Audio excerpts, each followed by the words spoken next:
YahwehBenYahweh.com. Jesuits who have been going to and fro and walking up and down in the whole earth, teaching lies about a character called Jesus, that he is the Son of God, the Savior, the Messiah, knowing full well that the Son of the God of the Bible is Yahweh ben Yahweh, thus coming in his Father's name, as written in John chapter 5, verse 43, and it reads, I am come in my Father's name, and ye receive me not. If another shall come in his own name, him ye will receive.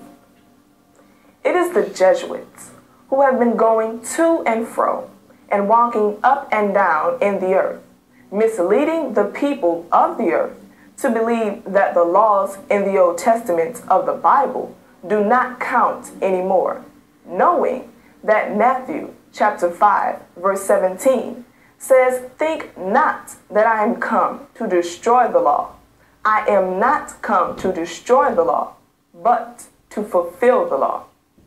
The Jesuits have made the people believe that which is false by teaching that Jesus is the Savior, and that calling on the name Jesus is the only way whereby men might be saved. Jesuit scholars know that the Guinness Book of Records clearly shows that the letter J was added to the English alphabet in 1630, which means it is only 371 years old, thus confirming that no man could have walked the earth 2,000 years ago with the name Jesus, and proving that you cannot be saved by calling on the name Jesus. The truth is, calling on the name Yahweh ben Yahweh, who has come in his Father's name, Yahweh, is the only name whereby men might be saved.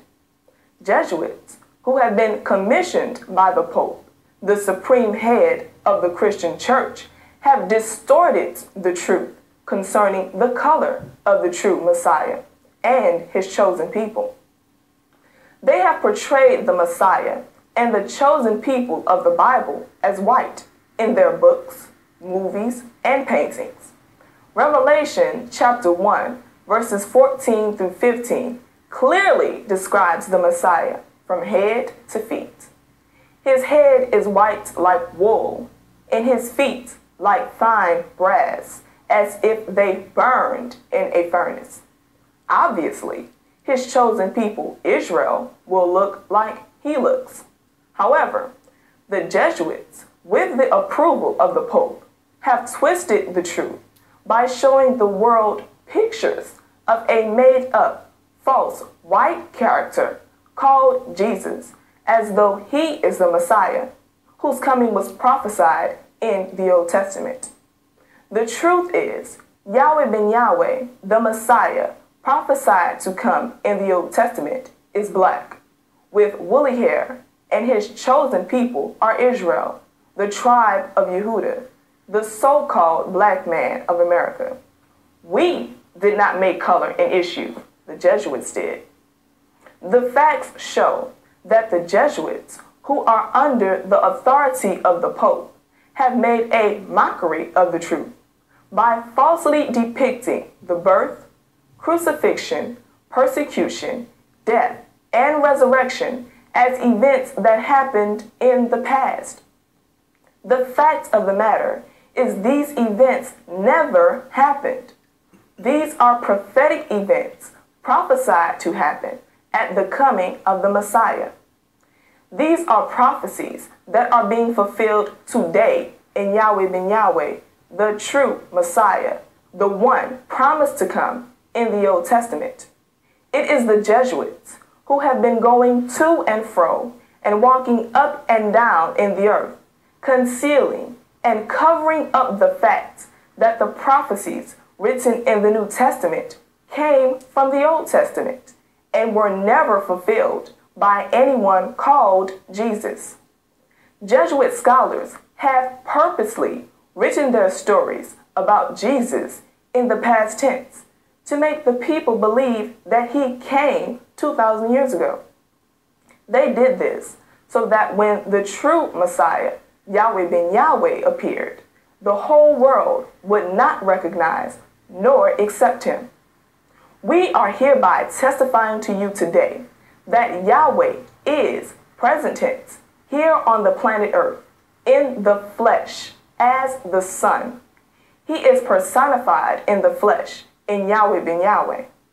We stand before you to give a testimony to the fulfillment of 1 John chapter 4, verses 2 and 3, which reads, "Hereby know ye the Spirit of God Yahweh.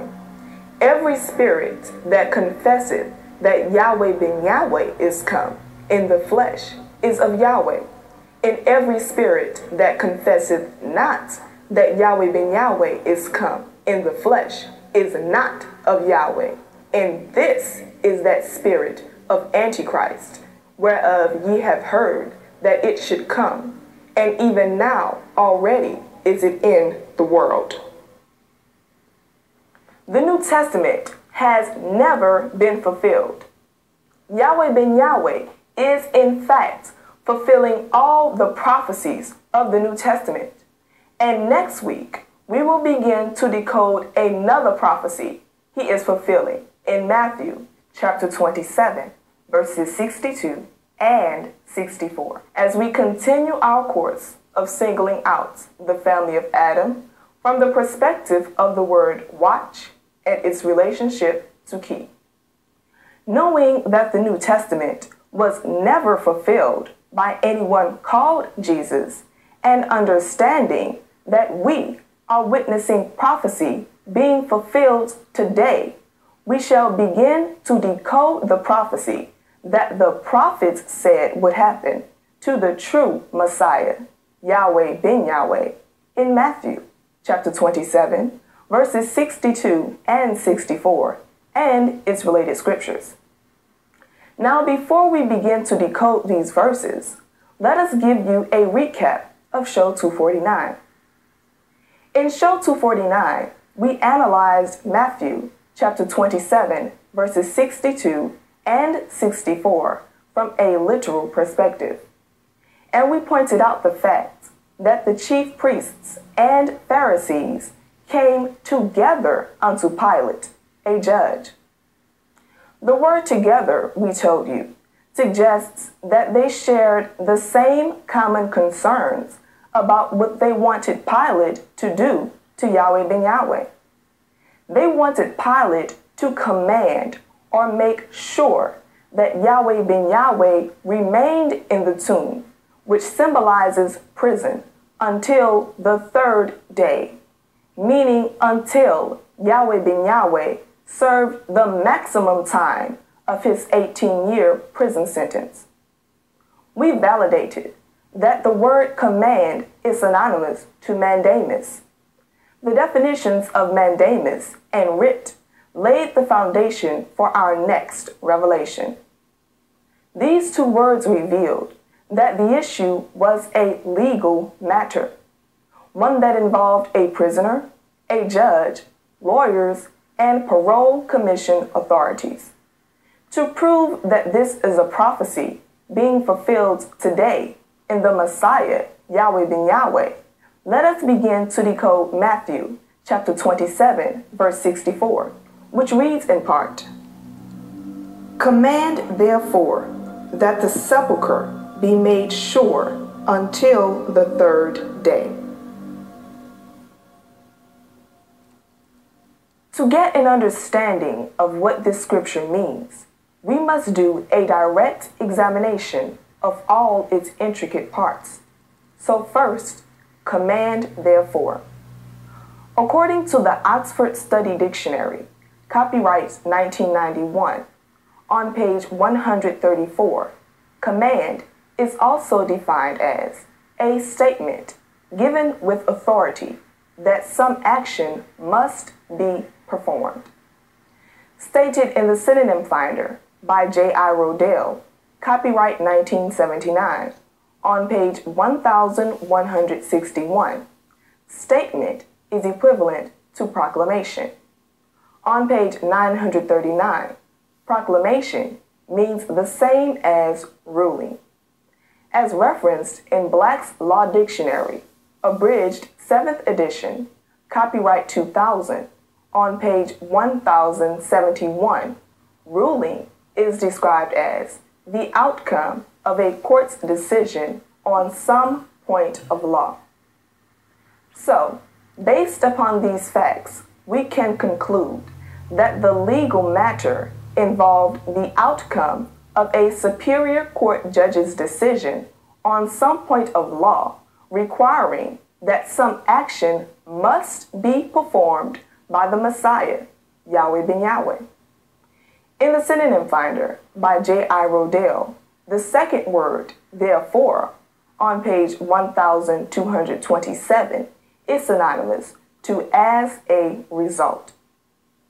Referenced in Webster's New Collegiate Dictionary, copyrights 1959, on page 723, result is defined as something obtained by calculation. Calculation is synonymous to computation. On page 170, computation means a system of reckoning. And on page 706, reckon, the root of reckoning, is defined as to count. Question: what did Yahweh ben Yahweh obtain as a result of using a system of counting while in prison? Before we answer this question about the relevance of a system of counting, let us first give you a little background information concerning the incarceration of Yahweh ben Yahweh. Yahweh ben Yahweh received an 18-year prison term under the Federal Bureau of Prisons' old law. The old law states that he had to serve 2/3 of his sentence behind bars, provided that he did not commit any infractions that would cause him to stay longer.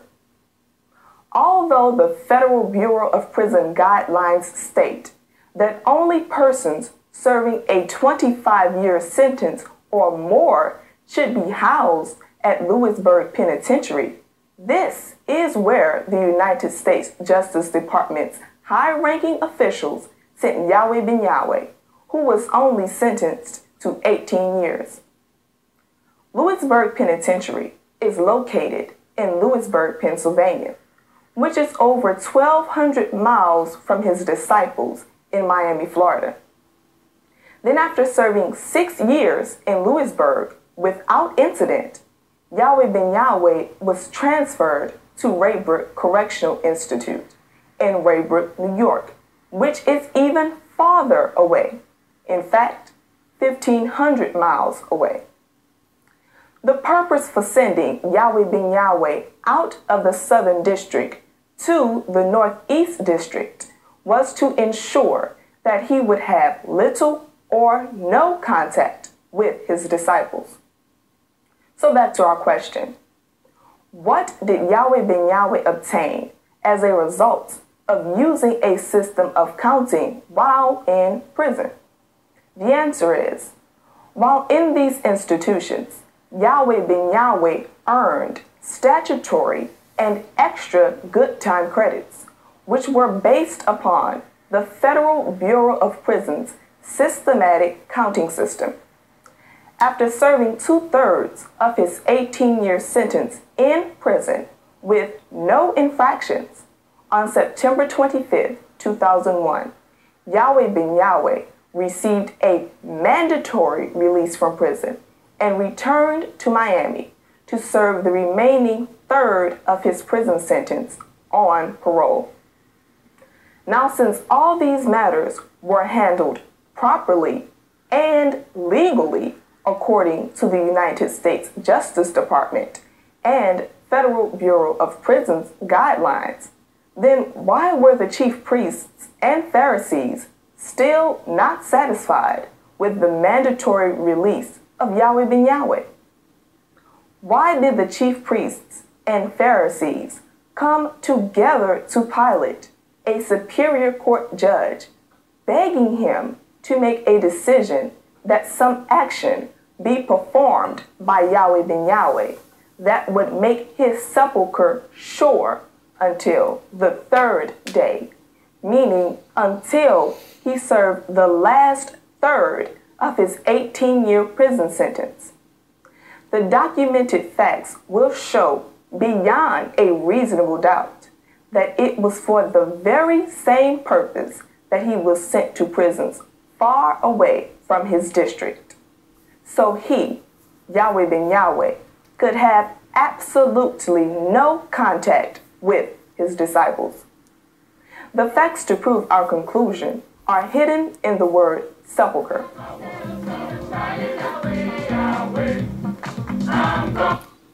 YahwehBenYahweh.com